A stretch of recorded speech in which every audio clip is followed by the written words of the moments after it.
Hey, so it's Women's History Month, and there was a woman I wanted to brag on. Her name is Elisabeth Elliot, and her writings and thinking have meant a whole lot to me in my life. She was a very godly woman, a very good thinker, a very good writer and communicator, and I think she came to the national stage sometime in the middle 50s.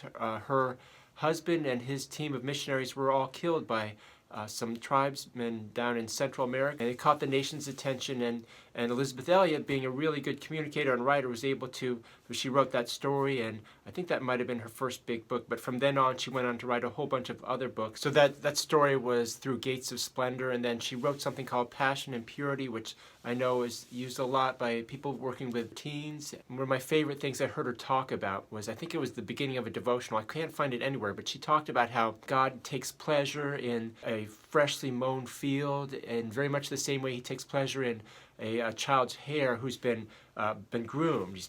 The idea of bringing order from chaos, and it seemed to kind of connect back to being given that charge in the garden to take care of it. Funny story, she's, I think, spent 12 years as a widow, and then remarried a couple times in her life. She outlived, I think, 2 husbands at least, but during that time she was a widow, she gained quite a stage for herself and a name for herself as Elisabeth Elliot. So she would continue to use that name when she was speaking, and often when, after she got remarried later on in life, people will come up to her husband and say, "Oh, are you Mr. Elliot?" And then they'd have to have that conversation about how, well, she has actually illegally a different name because she would take on her husband's name.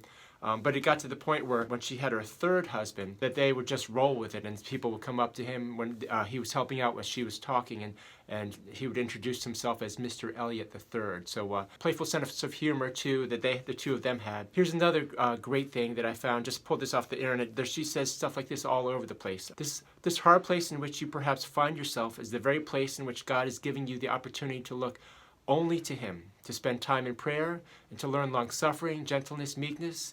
In short, to learn the depths of the love that Christ himself has poured out on all of us.